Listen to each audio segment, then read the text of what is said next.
इस वीडियो को शुरू करने से पहले मेरे पास आपके लिए एक सवाल है। क्या लगता है आपको कि पूरे चेस बोर्ड के अंदर सबसे ज्यादा कमजोर कड़ी कौन सी है? वो कौन सा स्क्वायर है जो कि सबसे ज्यादा वीक माना जाता है पूरे चेस बोर्ड के अंदर? तो अगर आपको इसका जवाब पता है तो अभी कमेंट कर दो। नहीं पता तो ये वीडियो इसीलिए है। तो this is me Shubham Kumar, your host, and आप देख रहे हो SK blender. And today I am gonna teach you very important thing in chess, जिससे कि आप अपने गेम को 10 मूव के अंदर ना हार जाओ। इसका मतलब कि मैं आपको बताऊंगा कि सबसे ज्यादा वीक कड़ी कौन सी है जिसको आपको स्टार्टिंग में प्रोटेक्ट करना है।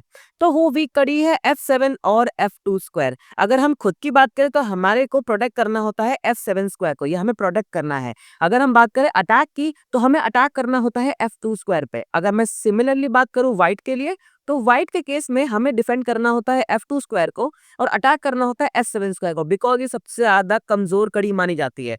अभी कमजोर क्यों है? अगर आपके दिमाग में सवाल आ रहा है तो बहुत सही सवाल आ रहा है, मैं उसका जवाब दे देता हूँ। हम एक एक करके सभी पॉन को देख लेते हैं। ये जो पॉन है A7 का, ये रुक डिफेंड कर रहा है। पॉन जो है B7 का, उसे बिशप डिफेंड कर रहा है। पॉन जो है C7 का, उसको क्वीन डिफेंड कर रही है। पॉन जो है D7 का, उसको बिशप, नाइट, क्वीन और किंग, चार लोग डिफेंड कर रहे हैं। पॉन जो है एट दिस E7 का, उसे क्वीन, किंग और बिशप और नाइट, इसे भी चार लोग डिफेंड कर रहे हैं।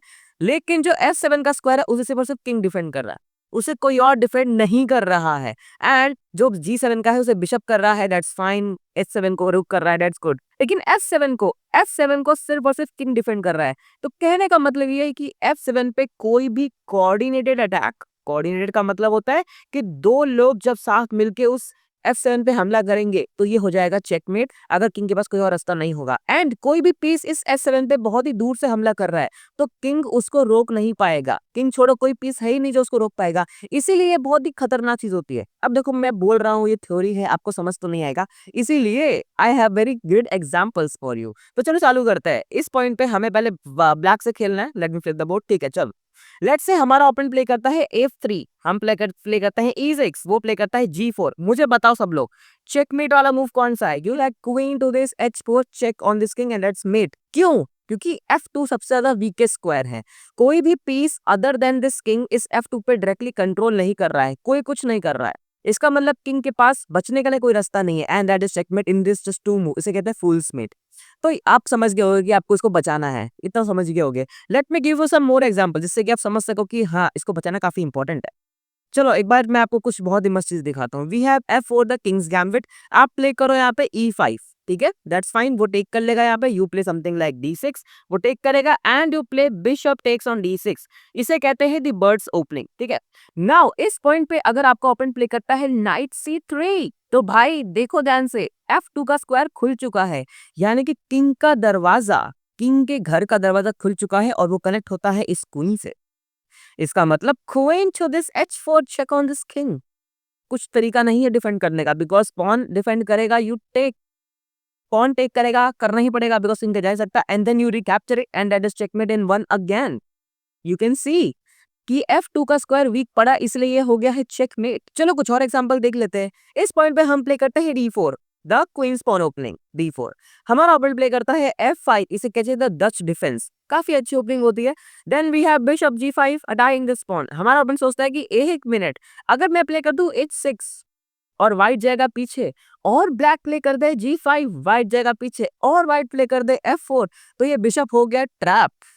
आपको क्या लगता है कि ये बिशप हो गया है ट्रैप? क्योंकि इस टाइम पे चांस आपकी है, you are with the white. And let me tell you, हम प्ले करेंगे E3 hitting on this pawn.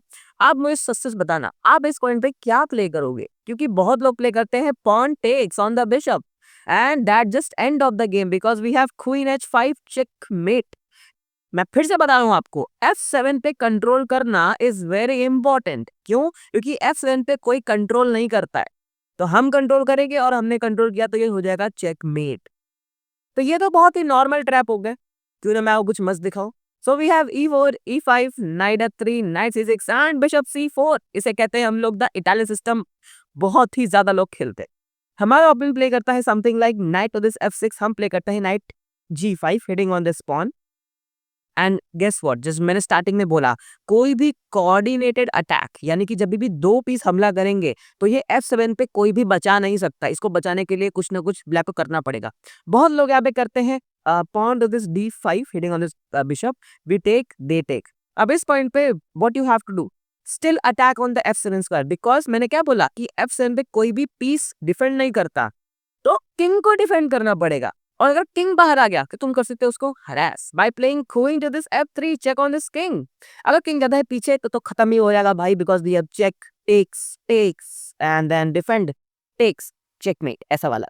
इसके अलावा किंग जा सकता है इधर, then you play knight to this C3, hitting on this knight once again. Knight यहाँ पे अटैक, यहाँ पे थ्रेट करता है एक 4 को, but you simply have to go with the check. King moves away, यहाँ पर एक और चेक देंगे, king moves away and then guess what, यहाँ पे आ जाएगा चेकमेट। कहने का मतलब ये है कि F7 का स्क्वायर काफी ज्यादा वीकेस्ट है और तुम्हें स्टार्टिंग में वहीं पर अटैक मारना है, मीनवाइल तुम्हें अपना F2 का स्क्वायर ही बचा के रखना है। कहने का बस यही मतलब था। इसके अलावा बहुत सारी ओपनिंग्स है जिसमें आप F7 स्क्वायर को एक्सप्लॉइट कर सकते हो। सबसे बेस्ट तो स्कॉलर्स मेट और लीगल मेट है, जो कि आपको पता ही होगा, आई थिंक आपको पता होगा, इसलिए मैं वो नहीं बता रहा। मैं कुछ और बताऊंगा, अगर नहीं बता तो मुझे कमेंट बता देना, मैं लीगल मेट और स्कॉलर्स दोनों बता दूंगा एक शॉर्ट बना के, ठीक है। तो देखो इस पॉइंट पे बहुत लोग क्या प्ले करते हैं, बहुत लोग प्ले करते हैं एट दिस D6 द फ्रिड और डिफेंस। आप लोग प्ले करो D5 और टेक कर लेगा, you play bishop C4 hitting on this pawn. अब इस पॉन पे हम डायरेक्टली हिट नहीं करेंगे, पहले हमें करना पड़ेगा नाइट G5, राइट। तो ब्लैक प्ले करता है bishop defending this square, that's perfectly fine. हम प्ले करते हैं नाइट टेक्स, दैट्स गुड। अब हमारा ऑपोनेंट, वैसे बहुत कम लोग करते हैं बट फिर भी हमारा ऑपोनेंट 12,000 लोग करते हैं, खाली प्ले करेगा D7। अगर उसने प्ले किया D7 तो इस पॉइंट पे आप क्या कर सकते हो, आप कर सकते हो एक बहुत ही मस्त काम, वो है इफ F7 के स्क्वायर को एक्सप्लॉइट करना बाय प्लेइंग बिशप टेक्स। अब क्योंकि कोई और डिफेंड कर नहीं रहा है स्क्वायर को, तो किंग ही कर रहा है, तो किंग को टेक करना पड़ेगा। गेस व्हाट, हम प्ले करते हैं knight to this E6 hitting on this queen. Let's say अगर क्वीन यहाँ पे चली गई तो हम यहाँ पे चले जाएंगे, hitting on this queen and this rook once again. Let's say queen वापस यहाँ चली जाती है अपने आप को बचाने के लिए, तो हम यहाँ पे एक चेक देंगे, वो डिफेंड करेगा, you play another check, king moves away and guess what, फिर यहाँ पे एक और 4 का जाएगा। तो कहने का मतलब ये है कि S7 का स्क्वायर बहुत ज्यादा वीक होता है, आपको स्टार्टिंग में अटैक वहीं करना चाहिए, मीनवाइल आपको अपना ही F2 का स्क्वायर भी डिफेंड करना चाहिए, यही मैं कहने का मतलब है। उसके अलावा यहाँ पे बेस्ट मूव तो बेसिकली यही था कि किंग को टेक करना है, then we have check, king moves away and then यहाँ पे चेकमेट हो जाएगा। तो ऐसा कुछ चल सकता है। तो मैं फिर से कह रहा हूँ, सबसे ज्यादा वीकेस्ट स्क्वायर पूरे चेस बोर्ड के अंदर ओपनिंग सेशन के टाइम पे F7 और F2 होते हैं, ठीक है। रिगार्डलेस आप किसी भी एंगल से खेलो, यही दो स्क्वायर होंगे। अगर आप व्हाइट से खेल रहे हो तो आपको अटैक करना है S7 पे और वहीं पे आपको हमला करना है स्टार्टिंग के अंदर ही। व्हाइट से खेल रहे हो तो स्क्वायर को डिफेंड करना है F2 को, ब्लैक से खेल रहे हो तो अटैक F2 पे करना है, डिफेंड S7 पे करना है। सो ये है पूरे चेस बोर्ड के अंदर सबसे कमजोर कड़ी जो मुझे आपको बतानी थी, कि आप स्टार्टिंग में जल्दी से हार ना जाओ, ठीक है। तो all the best for your chess career. अगर आपको कुछ और समझ में ना आए तो यू कैन आस्क मी, वरना मैं तो खुद से बनाते ही रहता हूँ। मिलते हैं अगले वीडियो में।